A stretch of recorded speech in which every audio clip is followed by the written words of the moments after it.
da epístola do profeta Malaquias. É isso que diz o Senhor: eis que eu envio o meu mensageiro a preparar os caminhos à minha frente. O dominador que buscais, o anjo da aliança, por qual esperais, subirá imediatamente ao teu templo. Aí está ele, diz o Senhor dos Exércitos. Quem poderá imaginar o dia da sua vinda e ficar de pé quando ele aparecer? Efetivamente, ele será como o fogo dos fundidores e como a lexívia com que se lava. Instalar-se-á para fundir e purificar a prata. Purificará os filhos de Levi e depurá-los-á como o ouro e a prata. Podendo então oferecer ao Senhor sacrifícios de justiça, e estes sacrifícios de Judá e de Jerusalém serão agradáveis ao Senhor, como nos tempos antigos e em anos que já lá vão, diz o Senhor Onipotente. A continuação do Santo Evangelho segundo São Lucas. Naquele tempo, depois de se completar o tempo em que, segundo a lei de Moisés, Maria devia ser purificada, José e Maria levaram Jesus a Jerusalém, a fim de o apresentar ao Senhor, segundo o que está escrito na sua lei: todo primogênito será consagrado ao Senhor. E também para oferecer em sacrifício, segundo a lei, 2 rolas ou 2 pombinhos. Ora, havia então em Jerusalém um homem justo e temente a Deus, chamado Simeão, que esperava a consolação de Israel, e o Espírito Santo estava nele. Tinha-lhe revelado o Espírito Santo que não veria a morte sem ver primeiro o unigênito do Senhor.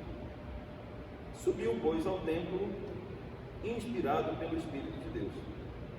Quando os pais de Jesus lá o levaram para que se cumprissem as prescrições da lei, Simeão tomou-o nos braços e bendisse a Deus, exclamando: agora, Senhor, podeis deixar partir em paz o vosso servo, porque os meus olhos viram a vossa salvação preparada para todos os povos, luz para iluminar os gentios e glória para Israel, o vosso povo.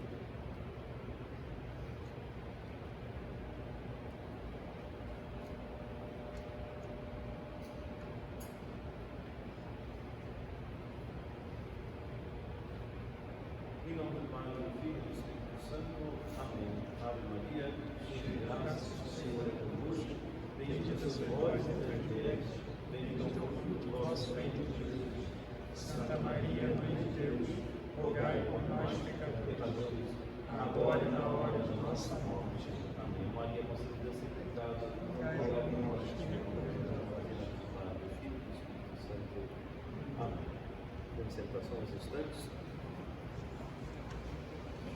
Nós celebramos esta festa da apresentação do Nosso Senhor no templo, ou também chamada Nossa Senhora das Candeias, Nossa Senhora da Luz, festa da purificação da Santíssima Virgem Maria, enfim, muitos nomes para essa festa. Está claro para nós que essa festa está intimamente ligada ainda ao Espírito, apesar da gente estar no tempo após a Epifania, mas dá para a gente perceber com clareza que ela está ligada completamente ao Espírito do Santo Natal, Nós estamos a apresentação do menino Jesus, ou seja, depois do seu nascimento, 8 dias após, como era prescrito na lei, que todo filho do sexo masculino fosse consagrado ao Senhor, apresentado ao Senhor. O prefácio, inclusive, da Santa Missa de hoje é o prefácio do Santo Natal. Enfim, em toda essa dinâmica ainda dentro da reflexão acerca do tempo do Natal, embora a gente já esteja, repito, no momento pós-Epifania, Purificação da Virgem Maria. Talvez esse título possa causar alguma estranheza em nós, porque nós sabemos que a Virgem Maria, em previsão dos méritos de nosso Senhor Jesus Cristo, ela foi preservada de toda a mancha de pecado, portanto concebida sem pecado.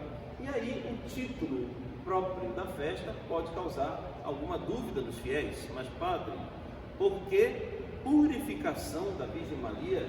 A Virgem Maria precisava ser purificada? Havia real necessidade de purificar aquela que já foi purificada ou preservada pelo próprio Deus? Que purificação é essa, afinal de contas? Essa purificação não era uma purificação feita pelos homens, feita pelo tempo, feita pela religião?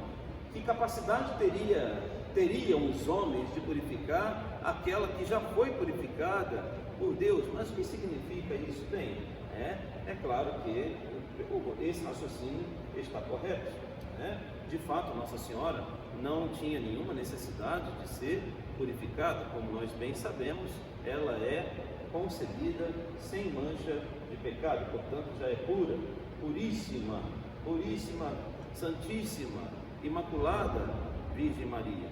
Por que ficou esse título então? Na realidade, isso era uma tradição judaica, como nós bem sabemos, a criança devia ser levada ao templo para ser apresentada, e ao mesmo tempo a mãe e filho, na verdade, precisariam ser purificados.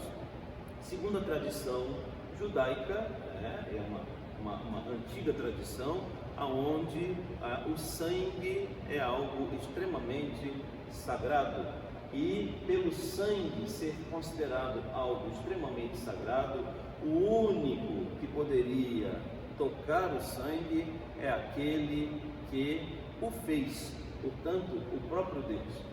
Portanto, pela tradição judaica, o ser humano não tem autorização para tocar o sangue. Quem tocar o sangue automaticamente está considerado impuro. Como é de praxe, como é comum, no momento do parto, tanto o bebê quanto a mãe muitas vezes ficam banhados em sangue, a tradição ordenava que as mulheres, depois do determinado tempo, levassem a criança ao templo e elas também para fazerem as abluções. Eram banhos rituais que eram feitos para a purificação, para que eles pudessem então participar do culto divino sem nenhum tipo de problema, porque assim eram considerados puros. É claro que nós sabemos que isso não aconteceu com a Virgem Maria. Inclusive, o próprio parto de Nossa Senhora é um parto milagroso, não é um parto comum como outro qualquer. Por isso, essa ideia, que é uma ideia protestante, que roda por aí, de que a Virgem Maria, inclusive uma ideia que o próprio Bergoglio afirmou agora no final do ano, no dia 23 de dezembro, ele diz aos funcionários, numa ocasião que realizaram uma confraternização de Natal para os funcionários do Vaticano e pediram a palavra do Papa, e ele então vai e me diz uma heresia desse tamanho, como se Maria tivesse sentido todas as dores de parto. Isso aí é um absurdo, porque isso nega a virgindade perpétua da Virgem Maria. Até porque, se as dores de parto, já falamos isso outras vezes, mas é sempre bom recordar, se as dores de parto são o castigo de Deus para a desobediência, para o pecado, Nossa Senhora jamais poderia ter sido punida, já que ela era sem pecado. A dor de parto presente na mulher é castigo por consequência do pecado original. Como poderia ser punida de pecado original aquela que não cometeu algum pecado, nenhum pecado, nem mesmo o pecado original? É preservada de toda mancha. Portanto, seria uma inconsistência, seria uma contradição. Por isso, a Virgem Maria, o parto da Virgem Maria não é um parto comum como de qualquer outra mulher. Então, isso é importante a gente prestar atenção, mesmo nos filmes que a gente assiste, aparentemente inocentes, filmes religiosos. Está chegando o período do Natal, aí eu quero ver um filmezinho que fala sobre o nascimento de Jesus, aí a pessoa que aparece de vez em quando, nas Netflix da vida, aí a pessoa ali, inocente, está assim, não estou assistindo nada demais, nenhum conteúdo, e de fato, é a vida de Jesus, é o nascimento de Jesus, e etc. E aí você sabe, o fiel está ali, inocente, mas mal sabe que por detrás da história ali já tem um dedinho da teologia protestante, provavelmente porque o diretor foi protestante, ou era protestante, qualquer coisa assim. É muito comum a gente ver esses filmes onde a Virgem Maria está berrando, se esgoelando numa dor de parto. Isso não é teologia católica, né? Não é de forma alguma teologia católica, né? Inclusive, teve um até recentemente que Nossa Senhora está completamente aborrecida, né? Uma Virgem Maria muito brigona, ela briga até com o burro, né? E manda para São José. É estranhíssima aquela cena, né? Em se tratando a gente diz, ó clemente, ó piedosa, ó doce. Sempre é impossível imaginar a Santíssima Virgem Maria numa atitude daquela, dizendo para José: tira esse bicho de perto de mim, ela reclamando do burro, né? Como se é uma coisa feita aparentemente inocente, mas para deturpar, para denegrir a santidade da Santíssima Virgem Maria. Então, é claro, voltando aqui para o nosso tema principal, Maria tinha necessidade de ser purificada? A resposta é não. E por que eles fazem isso? Por submissão e obediência à lei. A lei mandava assim e eles cumpriam assim. A lei de Moisés mandava desse jeito e eles não quiseram ser os baderneiros que vão desobedecer à lei. Foram ao templo, apesar de sem necessidade, foram ao templo para obedecer à lei. Submissão à autoridade. Isso se encaixa dentro do quarto mandamento. As autoridades legítimas, interessante isso, né? As autoridades legítimas. Ah, mas você está falando o quê? Você também é rebelde, você é sedevacantista, não sei lá. Desobedeço o Bergoglio porque não reconheço a legitimidade do papado dele. Ok? Só por isso. Se não é uma autoridade legitimamente constituída, eu não tenho obrigação nenhuma de obedecer. Agora, se fosse, aqui eu não estou dizendo, e é importante a gente prestar atenção nisso, não estamos dizendo com relação à idoneidade, santidade, piedade do indivíduo, essa é outra história. A autoridade pode ser até mesmo uma autoridade iníqua, mas se é legítima, eu estou sim obrigado a me submeter. Claro, tem exceções. Só não estou obrigado a me submeter se a ordem dada ofender diretamente a lei divina. Aí, neste caso, estamos autorizados a desobedecer. Vamos pegar como exemplo os primeiros cristãos. Diante da autoridade constituída do imperador romano, ele era verdadeiramente uma autoridade constituída. Ponto. E, portanto, eles deveriam obedecer às normas que o imperador colocasse. Agora, é claro, quando o imperador dava uma ordem que contrariava diretamente a lei divina, como renuncie em sua fé, renuncie a Cristo, negue a Cristo, aí então eles se permitiam o direito de contrariar o imperador, mas nas outras questões, não. Mesmo o nosso Senhor Jesus Cristo, se a gente olhar com cuidado, vamos observar no Evangelho essas atitudes. É lícito não pagar o imposto a César. No entanto, ele manda, nosso Senhor manda que seja pago. Ah, mas o César é corrupto. Ah, mas o César... Não, estamos discutindo isso. Não estamos discutindo isso. Dê a Deus o que é de Deus, dê a César o que é de César. Jesus é levado diante de Pilatos, diante do governador, para seu julgamento. Faz pergunta a nosso Senhor permanece em silêncio. Então, ele diz a seguinte frase a nosso Senhor: tu não me respondes nada? Tu não sabes que eu tenho autoridade para te soltar ou te crucificar? E o que nosso Senhor responde? Nosso Senhor confirma a autoridade dele. Sim, tu não terias autoridade nenhuma sobre mim se essa não tivesse sido dada a você do alto. Tu não terias autoridade alguma sobre mim se ela não tivesse sido dada a você do alto. Nosso Senhor poderia dizer assim: você não tem autoridade nenhuma. Nosso Senhor reconhece humanamente ali a autoridade dele, portanto a autoridade dele era legítima. Ele poderia ser um grande pecador, mas ainda assim a autoridade legítima, como na história da igreja também, na história dos papas também. Tivemos papas que foram grandes santos, tivemos papas que deram a vida, entregaram a sua vida por amor a nosso Senhor. Vamos pegar lá desde o tempo de São Pedro e todos os sucessores de São Pedro ali logo no início, todos martirizados, todos eles, Lino, Cleto, Clemente, todos mártires, papas santos. Tivemos também, infelizmente, lamentavelmente, na história desta mesma igreja, outros papas que viveram de maneira errada, uma vida moral frouxa. Tivemos papas que não foram santos, mas ainda assim foram autoridades legítimas. Ele pode ter uma vida moral ruim, mas ele não falhou na fé, não ensinou um erro de fé, não se desviou da doutrina, só tinha uma falha na sua vida pessoal. Mas isso aí é um problema que ele vai resolver pessoalmente diante do tribunal do nosso Senhor. Os pecados de uma pessoa, elas não impedem a validade da sua autoridade.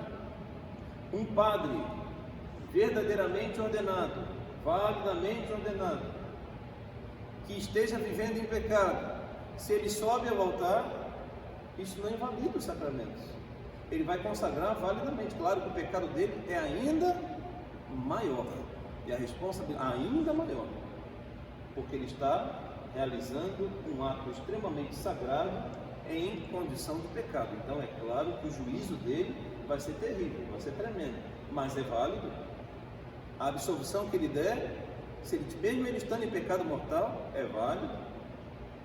O que ele não pode fazer é renegar a fé, se afastar da fé. Aí pela heresia, aí é outra história. Pela heresia, ele é decepado do corpo, é cortado do corpo.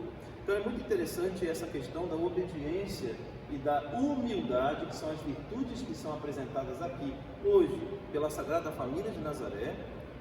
Então a festa de hoje nos convida a refletir sobre as virtudes da obediência, da humildade, mesmo absolutamente não sendo necessário, mas eles se submetem. A lei mandava: apresenta-se no templo para consagrar o filho primogênito, precisava ser consagrado. Que necessidade tinha o nosso Senhor? Ele que é o autor de toda a bênção, de toda a consagração, mas mesmo assim, por humildade, por obediência, vão ao templo, se apresentam ao templo. Mandava ofertar um par de pombinhas ou de rolinhos para o apresentar. Foram fazer conforme ordenava a lei. Um sinal de, repito, obediência, de humildade. O velho Simeão, então, um homem sábio, um homem justo, um homem cheio do Espírito Santo, tinha sido revelado a ele que ele não morreria sem pôr os olhos em cima daquele que seria o Salvador, e Deus, nosso Senhor, cumpriu esta profecia. Inspirado pelo Espírito Santo, ele não sabia, não foi nada combinado. Ele nem sabia que Nossa Senhora e São José estariam levando o menino naquele dia ao templo. Mas, como Deus não faz nada de forma imperfeita, inspirado pelo Espírito Santo, Simeão vai ao templo e se encontra, e no mesmo instante em que ele bate os olhos no menino, ele reconhece: esse aqui é a salvação, essa é a luz das nações. Por isso também essa festa de hoje, chamada das candeias, da lampadosa, da candelária, enfim, todos esses títulos que são relacionados à luz. Nossa Senhora da Luz, qualquer título que é relacionado à luz. Por que Nossa Senhora da Luz? Porque Maria é a portadora, é aquela que traz ao mundo aquele que é a luz que ilumina todo homem que vem a este mundo, como diz o primeiro capítulo do Evangelho de São João, que a gente escuta toda a missa no finalzinho. Jesus Cristo, nosso Senhor, Ele é a luz que ilumina todo ser humano que vem a este mundo. E Nossa Senhora é esta portadora da luz. Por isso recorremos a ela com confiança e pedimos que ela traga sempre a nossa vida, sempre presente em nossa vida, Jesus Cristo, luz do mundo. Que a luz de nosso Senhor ilumine todos os cantos de nossa alma, tirando assim, removendo assim toda a treva do nosso pensar, do nosso querer, do nosso agir, para que em nada nós desagrademos a Deus nosso Senhor. Que tudo aquilo que nós fizermos seja verdadeiramente um cumprimento da vontade de nosso Senhor. Que iluminados pela luz que vem de nosso Senhor, que nós também possamos ser luz, como diz o próprio nosso Senhor lá no capítulo 5 do Evangelho de São Mateus. Vós sois o sal da terra, vós sois a luz do mundo. Essa luz do mundo não é porque nós temos uma luz própria, né? Essa luz não vem de nós, mas essa luz vem de Deus. Essa luz vem da graça que recebemos do nosso batismo, do Espírito Santo que habita em nós. No batismo que somos configurados a nosso Senhor Jesus Cristo. Para quê que somos configurados? Para sermos sal da terra e para sermos luz do mundo.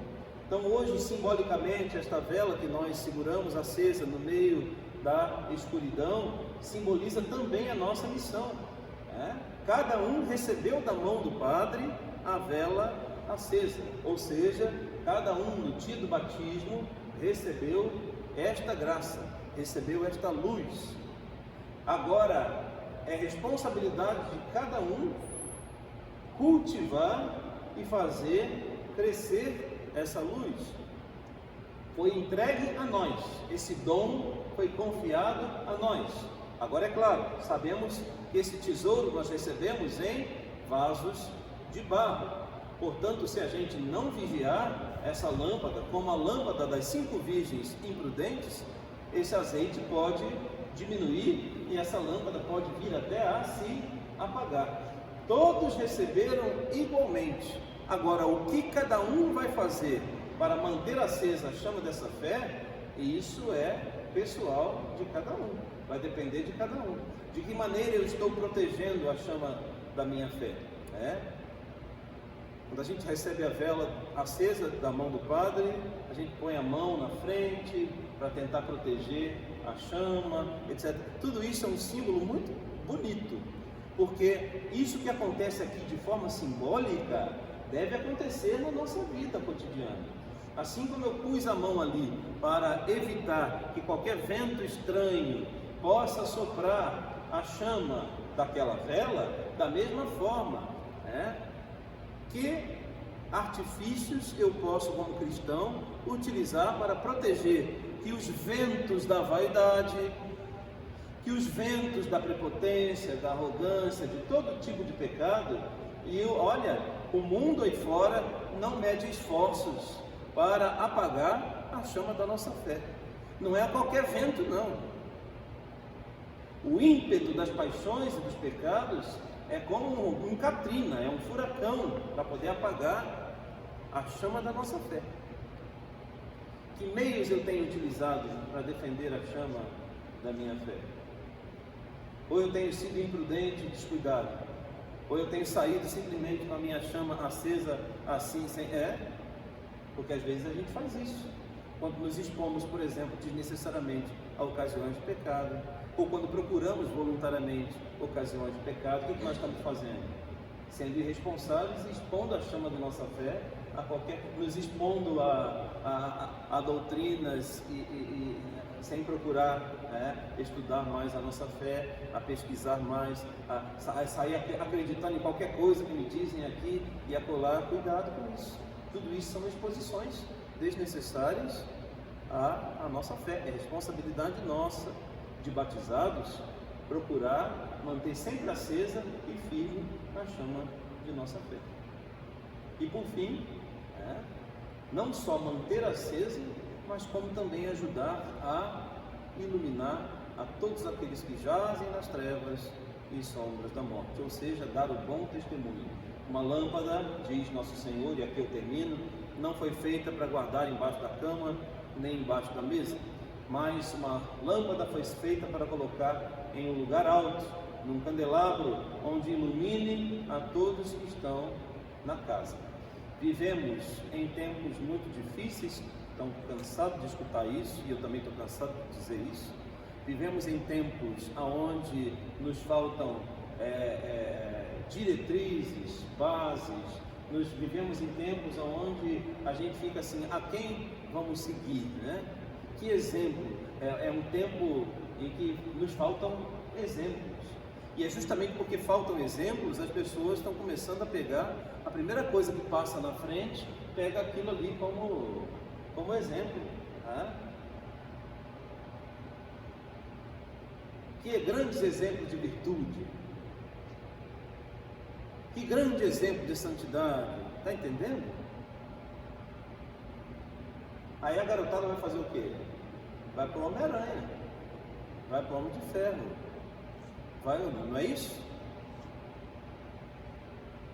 Faltam exemplos, faltam testemunhos de vida real. Aí quando faltam os testemunhos de vida real, vão para a ficção. Vão para a ficção.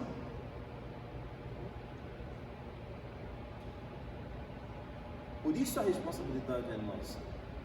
Ser sal da terra, ser luz do mundo é isso. Para que os homens, vendo a vossa, a vossa fé, a vossa luz, não é isso que Jesus disse? Que brilhe a vossa luz diante dos homens, para que, vendo vossas boas obras, glorifiquem ao Pai que está nos céus.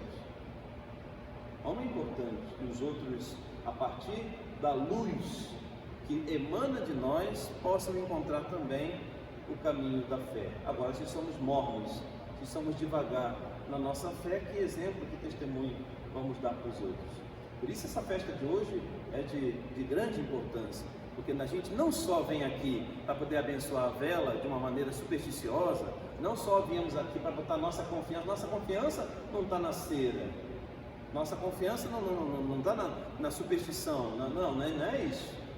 Abençoar esta vela, acender esta vela, é muito mais do que meramente uma superstição material. É uma maneira de dizer, eu, hoje, quero me comprometer ainda mais com o nosso Senhor, com Nossa Senhora, em ser luz do mundo. Que a minha alma, que essa luz que hoje brilhou ali, na chama da minha vela, que ela esteja sempre acesa na minha alma, para que eu, firme na fé, possa ajudar outros irmãos também a caminharem nessa luz. Que Deus nosso Senhor, pela intercessão poderosíssima de Nossa Senhora da Luz, sempre nos ilumine nos nossos passos, guiando-os no caminho da paz. Que assim seja. Amém. Em nome do Pai, do Filho e do Espírito Santo.